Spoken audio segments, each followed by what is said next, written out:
റബീഉൽ അവ്വൽ കടന്നു വന്നിട്ടും റബീഉൽ ആഖിർ നമ്മളിലേക്ക് കടന്നു വന്നിട്ടും ഇപ്പോഴും അമ്പിയാക്കളെയും മുർസലീങ്ങളെയും സ്വാലിഹീങ്ങളെയും ഒക്കെ അവരുടെ മഹത്വത്തിന് ഏൽക്കാത്ത യോജിക്കാത്ത വ്യത്യസ്തമായ കാര്യങ്ങളൊക്കെ പറഞ്ഞിട്ട് വെറുതെ സമയം കളയുന്ന കൂട്ടുകാരാ,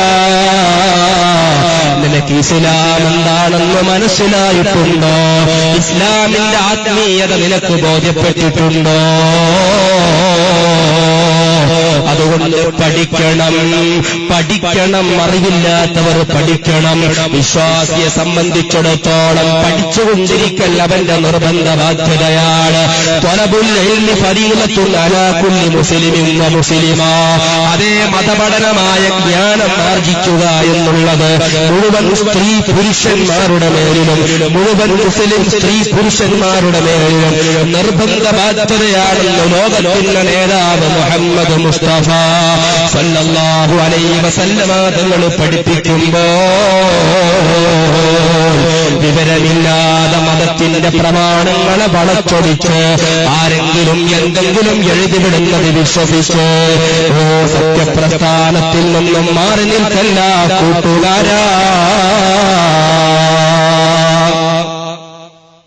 അപ്പോൾ അമ്പിയാക്കൾ, ഔലിയാക്കൾ, ശുഹദാക്കൾ, സ്വാലിഹീങ്ങൾ അവരെ മഹബ്ബത്ത് വെക്കുക, അവരെ മദ്ഹ് പറയുക, അവരുടെ പേരിൽ സ്വതക്കകൾ നൽകുക.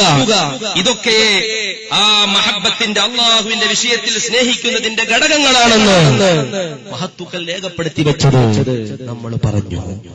ഇവിടെയാണ് അതെ ഈ മാസത്തിൽ ലോകം അനുസ്മരിക്കുന്ന, ലോക മുസ്ലിമീങ്ങൾ അനുസ്മരിക്കുന്ന ബഹുമാനപ്പെട്ട ഖുത്ബുൽ അഖ്താബ് ശൈഖ് മുഹിയുദ്ദീൻ അബ്ദുൽ ഖാദിർ ജീലാനി ഖദ്ദസല്ലാഹു സിറഹുൽ അസീസ് തങ്ങളെ നാം അനുസ്മരിക്കേണ്ടതിന്റെ ആവശ്യകത ബോധ്യപ്പെടുന്നത്.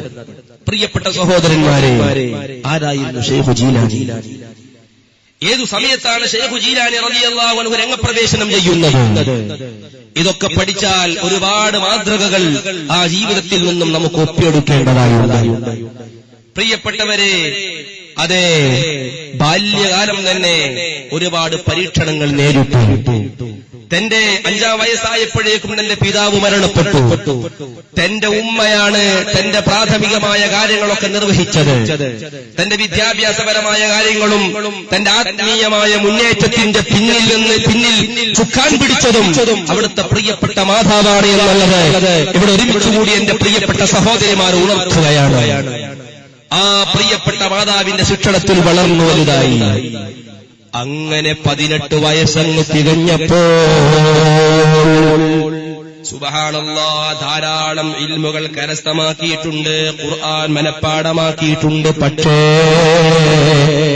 വയസ്സ് 18 ആയതുകൊണ്ട് മതപഠനം അവസാനിക്കുക എന്നുള്ള പ്രവണത പലപ്പോഴും നമുക്കിടയിലുണ്ടെങ്കിൽ SSLC കഴിഞ്ഞു, അല്ലെങ്കിൽ 10ാം ക്ലാസ് ആണ് മോനെ, ഇനി മദ്രസയിൽ പോവേണ്ടതില്ല, ഇങ്ങനെയൊക്കെ പറഞ്ഞ് മതപഠനം നിരുത്സാഹപ്പെടുത്തുന്ന എന്റെ പ്രിയപ്പെട്ട രക്ഷിതാക്കളെ,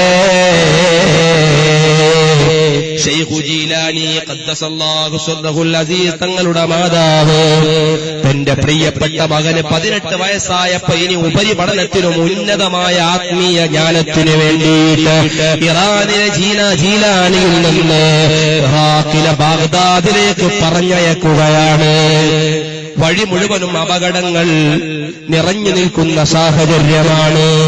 കൊള്ളക്കാരും മറ്റുള്ള ദുരന്തങ്ങൾക്കൊക്കെ സാധ്യത കൂടുതലുള്ള സമയമാണ്. പക്ഷേ അതൊന്നും വകവെക്കാതെ തന്റെ പ്രിയപ്പെട്ട മകൻ ആത്മീയ ജ്ഞാനം ലഭിക്കണം, അവനൊരു മതപണ്ഡിതനാവണം എന്ന ആശയം മുന്നിൽ വെച്ചുകൊണ്ട് എന്ത് പ്രയാസങ്ങളെയും പ്രതിബന്ധങ്ങളെയും തരണം ചെയ്യാൻ ആ മാതാവും കുഞ്ഞും തയ്യാറാവുന്നു. ഇന്നത്തെ പോലെ സൗകര്യങ്ങളില്ലാത്ത ആ കാലത്ത് സുബ്ഹാനല്ലാഹ് ബാഗ്ദാദിലേക്ക് തന്റെ പ്രിയപ്പെട്ട മകനെ പറഞ്ഞേക്കുന്ന മാതാവിന്റെ മാനസിക നിലപാടൊന്ന് വിലയിരുത്തൂ എന്ന ശബ്ദം ശ്രവിക്കുന്ന കൂട്ടുകാരാ, നീളം ശ്രദ്ധിച്ച മഹാനാണ് ബഹുമാനപ്പെട്ട ഗൗസുൽ ആലം ഖുത്ബുൽ അഖ്താബ് ശൈഖ് ജീലാനി ഖദ്ദസല്ലാഹു സിർറഹുൽ അസീസ്. ഒരു മഹാൻ ചോദിച്ചു, അല്ലയോ ജീലാനി, ജീലാനി തങ്ങളെ, നിങ്ങൾ ഉന്നതമായി ആത്മീയ ലോകത്തേക്ക് കടന്നുവന്ന് ഈ ലോകത്ത് വിജയങ്ങൾ കൊയ്യാൻ താങ്കൾക്ക് പ്രചോദനവും കാരണവുമായ ഘടകമെന്താണ്? അവിടുന്ന് ആ ചോദ്യത്തിന് നൽകിയ മറുപടി, എന്റെ ഉമ്മ എന്നോട് പറഞ്ഞു, മോനെ നീ സത്യം പറയണം. ആ സത്യസന്ധത ഞാൻ എന്റെ ജീവിതത്തിൽ മുറുകെ പിടിക്കുന്നു. ഇതുവരെ ഒരു കളങ്കവും ഞാൻ ചെയ്തിട്ടില്ല. നല്ല കുടുംബത്തിൽ നിന്നാണ് നല്ല കുസുമങ്ങൾ വിരിയുന്നത്. ഉപ്പ വഴിക്കു നോക്കിയാലും ഉമ്മ വഴിക്കു നോക്കിയാലും ഹസൻ ഹുസൈൻ റളിയല്ലാഹു അൻഹുമയിലേക്ക് ചെന്നു ചേരുന്ന നല്ല മഹനീയമായ പാരമ്പര്യത്തിന്റെ ഉടമയാണ് ബഹുമാനപ്പെട്ട ശൈഖ് ജീലാനി ഖദ്ദസല്ലാഹു ശർറഹുൽ അസീസ്. ആത്മീയമാകുന്ന വിഹായസിലേക്ക് കടന്നുവന്ന് ഉന്നതരായ ഉസ്താദുമാരിൽ നിന്ന് മശായിഖന്മാരിൽ നിന്ന് ഇസ്ലാമിന്റെ പാഠങ്ങളൊക്കെ പഠിച്ച് ആത്മീയ ലോകത്തേക്ക് കടന്നു വരുന്നു. തന്റെ ശരീരത്തെ വളരെ കൃത്യമായ പരീക്ഷണത്തിലൂടെ കടത്തിവിടുകയാണ്. പട്ടിണി കിടക്കുകയാണ്, നോമ്പ് നോൽക്കുകയാണ്, പ്രയാസങ്ങൾ സഹിക്കുകയാണ്, അതേ ആത്മപരിത്യാഗം നടത്തുകയാണ്. അതുപോലെ തന്നെ പ്രിയപ്പെട്ട കൂട്ടുകാരെ, അതുപോലെ തന്നെ സത്യസന്ധത, ഇഖ്ലാസ്, അതുപോലെ തന്നെ അല്ലാഹുവിന്റെ മാർഗത്തിലുള്ള അങ്ങേയറ്റത്തെ വിഷമങ്ങളൊക്കെ സഹിച്ച് എല്ലാ പ്രതികൂലമായ വഴികളെയും അനുകൂലമായ വഴികളായി കണ്ട് മുന്നോട്ട് പോയി ആത്മീയ ലോകത്തേക്ക് കടന്നു വരുന്നു ബഹുമാനപ്പെട്ട ശൈഖ് ജീലാനി ഖദ്ദസല്ലാഹു സിർറഹുൽ അസീസ്. ഖദ് കുൻത ബിസ്സിദ്ഖി വൽ ഇഖ്ലാസി വസുഹദി